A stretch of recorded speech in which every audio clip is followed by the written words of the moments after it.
रत्नागिरी येथे उभारण्यात आलेले लोकनेते शामराव पेजे इंजिनिअरिंग कॉलेज युवकांना आपल्या पायावर उभे राहण्यासाठी आणि दिशा देण्याचे काम करेल असा विश्वास मुख्यमंत्री एकनाथ शिंदे यांनी व्यक्त केला आहे। आणि कार्य जे आहे हे कायम लोकांच्या स्मरणात राहणार आहे आणि म्हणून एक आज चालतं बोलतं स्मारक करण्याचा प्रयत्न आज आपण इथं केलेला आहे आणि खऱ्या अर्थाने ज्ञानासोबत आपल्या युवा पिढीला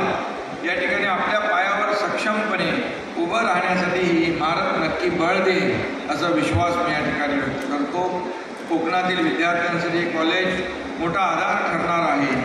आणि म्हणून आपण सगळे म्हणतो आपला भारत देश हा तरुणांचा देश आहे, सर्वात युवा देश आहे। 65% पॉप्युलेशन हे 35%च्या पेक्षा कमी आहे आणि म्हणून आपल्या देशाचं भविष्य उज्ज्वल आहे आणि ते आजच्या विद्यार्थ्यांच्या म्हणजे तुमच्या रूपाने तुम्ही या ठिकाणी आहे आणि ते भविष्य देखील हे भवितव्य देखील तुमच्या हातात आहे आणि म्हणूनच 2047 साली आपला भारत देश महासत्तेकडे गेला पाहिजे, महासत्ता झाला पाहिजे अशा प्रकारचं संकल्पना आदरणीय प्रधानमंत्री मोदीजींनी केलेली आहे आणि म्हणून हे स्वप्न जे साकार करण्याची जबाबदारी जी आहे या तरुण पिढीवर आहे, तरुणाच्या समर्थ खांद्यावर आहे आणि म्हणूनच आज मी आपल्याला खूप खूप शुभेच्छा देतो, मनापासून आपलं अभिनंदन करतो। खरं म्हणजे आज आपण पाहतोय आपलं उद्योगमंत्री इकडे आहे आणि आपलं राज्य जे आहे इंडस्ट्री फ्रेंडली स्टेट झालेलं आहे। आज आपण गेल्या 2 वर्षापासून 2.25 वर्षापासून काम करतोय। मी जेव्हा दावोसमध्ये वर्ल्ड इकॉनॉमिक फोरमला आम्ही अटेंड केलं त्यावेळेस पहिल्या वेळेस 1,37,000 कोटीचे MOU करारनामे सेन झाले आणि दुसऱ्या वेळेस 3.5 लाख कोटीचे करारनामे झाले आणि एकूण आपल्याला सांगायला मला आनंद वाटतो 5 लाख कोटीचे आपली परदेशी गुंतवणुकीचे करारनामे आपल्या राज्यामध्ये झाले। ही फार मोठी बाब आहे कारण शेवटी जो उद्योजक असतात त्यांना विश्वास लागतो, त्यांना इन्फ्रास्ट्रक्चर लागतं, त्यांना सगळ्या सवलती लागतात आणि म्हणून आपल्या इथे मोठ्या प्रमाणात पोटेन्शियल आहे इंडस्ट्रियल डेव्हलपमेंटसाठी, कनेक्टिव्हिटी आहे, इन्फ्रास्ट्रक्चर आहे, स्किल मॅनपॉवरचं तर आता आपण म्हटलं की मगाशी शेखर निगम यांनी म्हटलं आणि उदय सामंत पण म्हणाले की आपलं राज्य जे आहे आज मुख्यमंत्री माझी लाडकी बहीण योजना जसं आपण केलं तसं या ठिकाणी मुख्यमंत्री युवा प्रशिक्षण योजना ही देखील आपण युवकांसाठी सुरू केली। जशी लाडकी बहीण तसा लाडका भाऊ यासाठी देखील आपण केलं आणि आता 6,000, 8,000, 10,000 रुपये महिन्याला आज अप्रेंटिसशिप मिळणार आहे, स्टायपेंड मिळणार आहे आणि मग शासकीय निमशासकीय खाजगी जे काय उद्योग आहे संस्था आहे त्यामध्ये आपल्या या लोकांनी म्हणजे 12वी असेल, डिप्लोमा असेल, डिग्री असेल या सर्व मुलांना एक स्किलिंग या ठिकाणी मिळणार आहे आणि स्किल डेव्हलपमेंट माध्यम आहे, स्टार्टअप आहे, असे अनेक जे आपले सरकारचे काही उपक्रम आहेत या माध्यमातून एक नवीन योजना म्हणजे प्रत्येकाच्या हाताला काम मिळालं पाहिजे।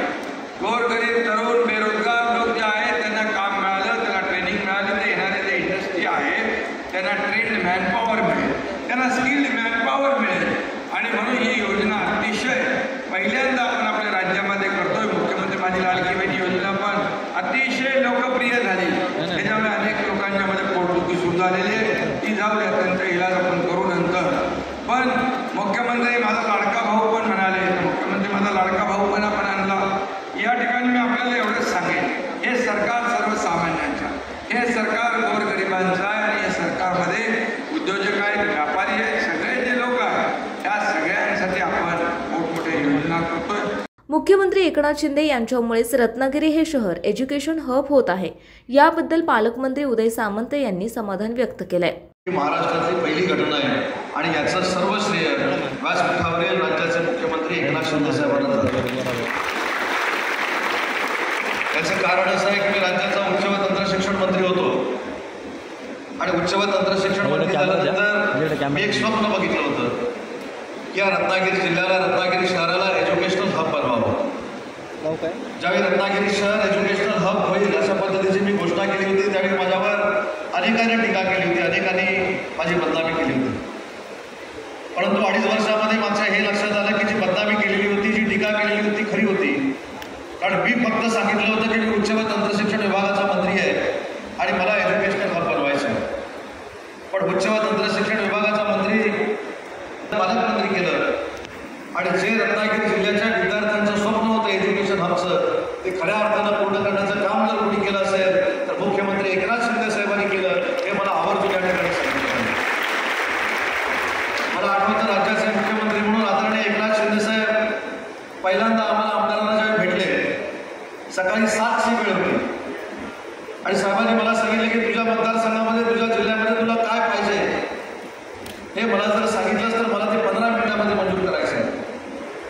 कदाचित साहेब तो प्रसंग विसरले असतील, पण त्या बैठकीमध्ये मी साहेबांना सांगितलं, साहेब मला रत्नागिरी एज्युकेशन हब करायचं आहे, मला मेडिकल कॉलेज मंजूर करून द्या आणि मला इंजिनिअरिंग कॉलेज जे मंजूर झालं आहे त्याला पहिल्या टप्प्याचे 80 कोटी रुपये जर दिले तर माझा जो विद्यार्थी शेतकऱ्यांचा मुलगा परराज्यामध्ये जातो, परजिल्ह्यामध्ये जातो आणि शिक्षण घेतो, तो शासकीय वैद्यकीय महाविद्यालयामध्ये आणि शासकीय अभियांत्रिकी कॉलेजमध्ये शिक्षण घेईल अशा पद्धतीची विनंती केली. आणि गतिमान सरकार काय असतं हे विद्यार्थ्यांना देखील कळलं पाहिजे. सकाळी 7 वाजता दोन्ही प्रधान सचिवांना फोन केले आणि मुख्यमंत्री महोदयांनी सांगितलं की पुढच्या कॅबिनेटला ही दोन्ही कॉलेज मला मंजूर करायची आहेत, दोन्ही कॉलेजला मला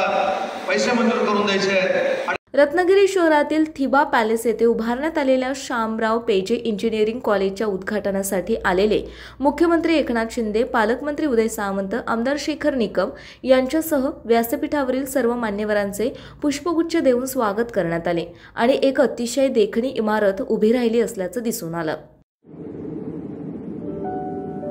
समंदर की गोद में पला है तू, अंगड़ाई लेते ही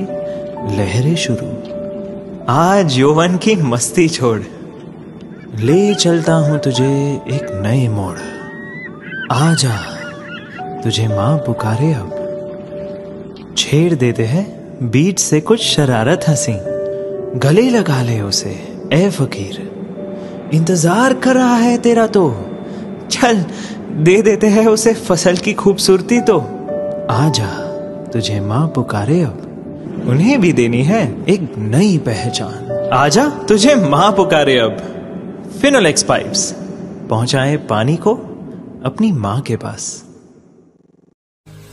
महाराष्ट्रातील तसेच कोकणातील महत्त्वाच्या बातम्या पाहण्यासाठी कोकण 24 तास न्यूज चॅनलला YouTube वर सबस्क्राइब करा आणि बेल आयकॉन प्रेस करा.